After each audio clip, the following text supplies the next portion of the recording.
Kami dari kelompok 2 akan menjelaskan mengenai pendirian, tahapan pendirian, keanggotaan dan tanggung jawab perangkat pada koperasi, dan akan membahas salah satu koperasi di Indonesia, yaitu Koperasi Simpan Pinjam Nasrani. Pertama adalah pendirian koperasi. Beberapa hal yang harus diperhatikan dalam pendirian koperasi. Yang pertama, tidak ada manfaatnya mendirikan koperasi jika para pendiri koperasi tidak mengetahui persoalan-persoalan pokok tentang koperasi pada umumnya. Yang kedua, koperasi harus dapat menerima anggota baru secara sukarela dan terbuka karena pertambahan anggota koperasi merupakan sumber kekuatan koperasi untuk berkembang. Yang ketiga, koperasi tidak mungkin dapat mencapai tujuannya dalam jangka pendek, melainkan membutuhkan waktu yang cukup. Yang keempat, pembinaan koperasi di Indonesia sebagian merupakan tanggung jawab pemerintah, namun tetap merupakan milik para anggotanya, sehingga untuk itu diperlukan partisipasi anggota menuju kemandirian dan pengembangan koperasi di masa mendatang. Assalamualaikum warahmatullahi wabarakatuh. Perkenalkan, nama saya Hamid Baidoy Wardah, NIM 190810201005. Nah, di sini saya akan menjelaskan tentang tahapan-tahapan pendirian koperasi. Nah, nomor 1, tahapan pertama itu pembentukan tim pendiri koperasi. Dalam pembentukan tim koperasi ini berasal dari kelompok masyarakat yang menginginkan berdirinya koperasi. Tim ini merupakan anggota masyarakat yang memprakarsai pendirian koperasi. Tahapan selanjutnya yaitu tim pendiri itu menghubungi kantor koperasi tingkat 2 yang terletak di kabupaten atau kota. Gunanya itu untuk mendapatkan informasi atau menjelaskan terlebih lanjut yang berhubungan dengan persyaratan dan tata cara pendirian koperasi. Setelah para pendiri menghubungi pihak kantor yang kedua yang terletak di kabupaten dan kota itu, pendiri ini harus melakukan survei terlebih dahulu. Jadi gunanya itu untuk mengetahui apakah masyarakat setempat benar-benar menginginkan kehadiran koperasi. Dan tujuannya selanjutnya itu untuk mengetahui itu jenis koperasi apa yang akan didirikan dari unit-unit usaha apa yang akan dijalankan. Nah, kemudian apa manfaat nilai tambah yang akan diterima masyarakat jika koperasi itu didirikan.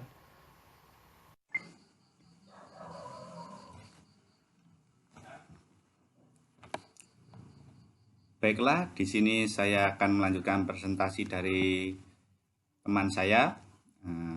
Yang selanjutnya adalah tim pendiri atau pemakasa mengajukan proposal yang berisi tentang potensi ekonomi anggota, jenis usaha yang akan dikembangkan, dasar pembentukan koperasi. Dalam proposal sekaligus juga dilampirkan permohonan persiapan rancangan anggaran dasar dan anggaran rumah tangga atau ADART koperasi yang akan didirikan. Baik, setelah melalui proses pengajuan proposal, setelah proposal diterima oleh pejabat kantor koperasi, selanjutnya akan dilakukan penyuluhan kepada kelompok masyarakat tersebut yang berisi tentang pengertian koperasi, tujuan dan manfaat koperasi, hal dan kewajiban anggota, serta peraturan-peraturan lainnya. Penyuluhan ini diharapkan dihadiri oleh minimal 20 orang calon-calon anggota koperasi.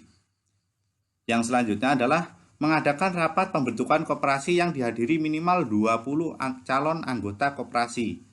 Rapat ini dipimpin oleh pemrakarsa yang didampingi oleh pejabat dari kantor koperasi. Rapat ini dilakukan guna 1. Memilih pengurus, 2. Memilih pengawas, 3. Membahas dan mengesahkan ADART koperasi. Setelah ADART koperasi mendapat pengesahan dari rapat anggota, pengurus akan mengajukan permohonan status badan hukum koperasi ke kantor koperasi setempat. Permohonan tersebut dibuat dalam rangkap 3 dan aslinya bermaterai, disertai lampiran berikut. 1. Akta pendirian AD atau ART koperasi rangkap 3 dan asli bermaterai. Yang kedua, berita rapat pembentukan koperasi. Yang ketiga, daftar hadir rapat pembentukan koperasi. Yang keempat, daftar susunan pengurus dan pengawas koperasi. Yang kelima, daftar riwayat hidup masing-masing pengurus dan pengawas koperasi. Yang terakhir adalah neraca awal koperasi atau surat pernyataan pengurus yang menyatakan bahwa anggota telah siap membayar simpanan pokok dan simpanan wajib sebagaimana yang telah ditetapkan dan disepakati di dalam rapat. Untuk tambahan, untuk koperasi primer yang wilayah kerjanya terdapat di dua wilayah tingkat 2 atau lebih, maka kantor koperasi tingkat 2 menyerahkan pejabat kantor wilayah Departemen Koperasi di tingkat 1 atau provinsi. Sekian, terima kasih. Assalamualaikum warahmatullahi wabarakatuh. Nama saya Mariza Ramadan, NIM 18081101128. Di sini saya akan melanjutkan tentang keanggotaan dan tanggung jawab perangkat koperasi. Yang pertama adalah rapat anggota. Rapat anggota merupakan suatu wadah dari para anggota koperasi yang diorganisasikan oleh pengurus koperasi untuk membicarakan kepentingan organisasi maupun usaha koperasi. Nah, rapat anggota memiliki fungsi wewenang, aturan main, dan tata tertib yang tentunya bersifat mengikat semua pihak yang terkait. Segala sesuatu yang telah diputuskan oleh rapat anggota harus ditaati dan sifatnya mengikat pada semua anggota.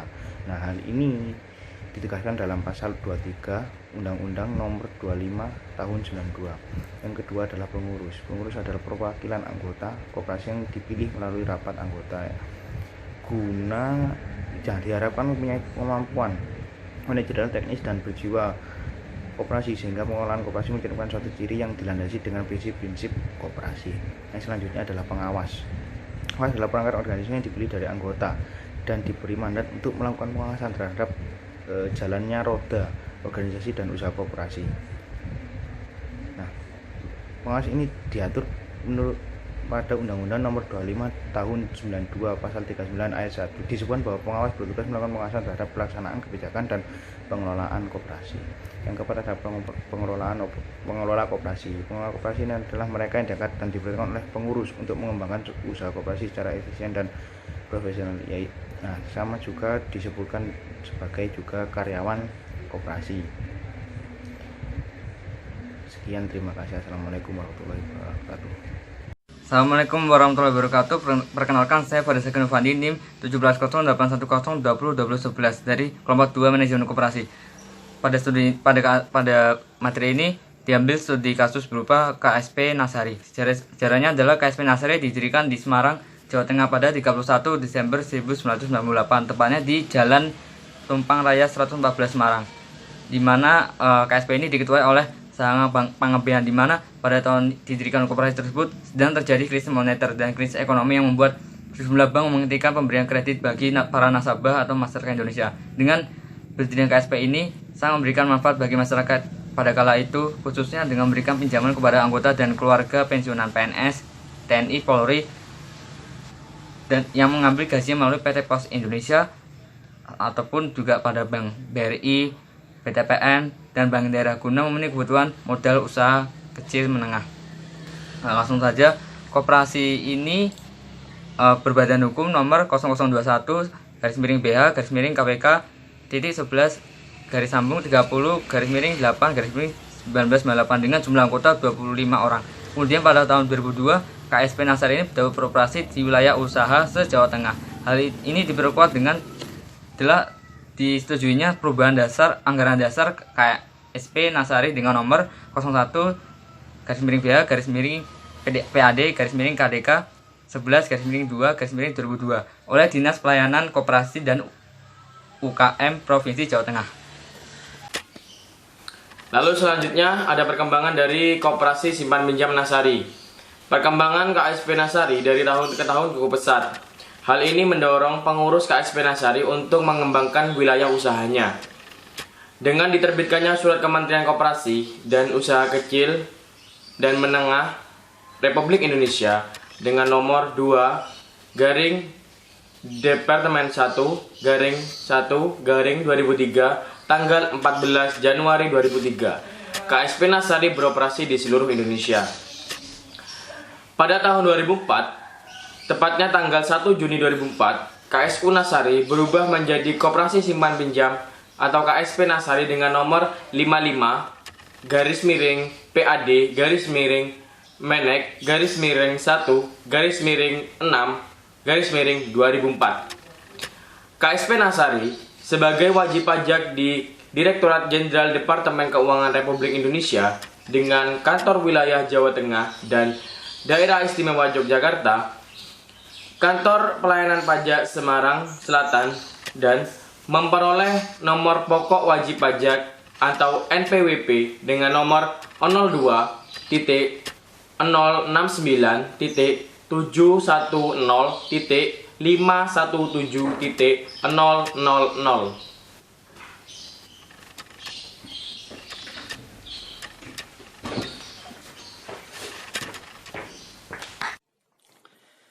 Selain itu, KSP Nasari juga memperoleh surat izin usaha simpan pinjam atau SISP nomor 165-SISP-DEP titik Romawi 1 garing 2011 pada tanggal 12 Desember 2012 dan tanda daftar perusahaan koperasi atau TDP nomor 11.2.51.51.00380 pada tanggal 8 Oktober 2009. Bertepatan dengan ulang tahun KSP Nasari yang ke-22, KSP Nasari meluncurkan sebuah aplikasi koperasi digital pertama di Indonesia yang bernama Nasari Digital atau disingkat NADI. Aplikasi ini diperuntukkan bagi semua anggota KSP Nasari dan Koperasi Simpan Pinjam Pembiayaan Syariah atau KSPPS, yaitu Nasari Syariah.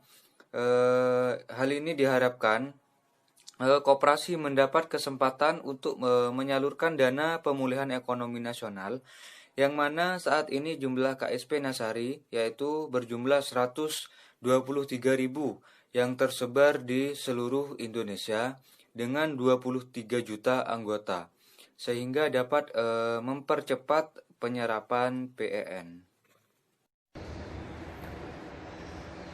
Nama saya Yuda Wisnu dengan NIM 181171. Saya akan meneruskan penjelasan mengenai Koperasi Nasrani. Koperasi Nasrani ini mengalami penurunan aset pada tahun 2013 sampai 2015 yang mencapai 763 miliar pada tahun 2013, 726 miliar pada tahun 2014, sedangkan pada tahun 2015 berada pada 638 miliar. Pada simpanan juga mengalami penurunan dari 367 miliar sampai 329 miliar. Ini disebabkan banyak perbankan yang memberikan layanan pensiun. Koperasi Nasrani ini diketuai oleh Sahala Pangambian, Rinto Sinaga selaku Direktur Utama, Parasmin Simanjuntak selaku Direktur Operasi, Koko Kiswoko selaku Direktur Pengembangan Bisnis. Sekian dari kelompok kami, kurang lebihnya mohon maaf. Salam Koperasi.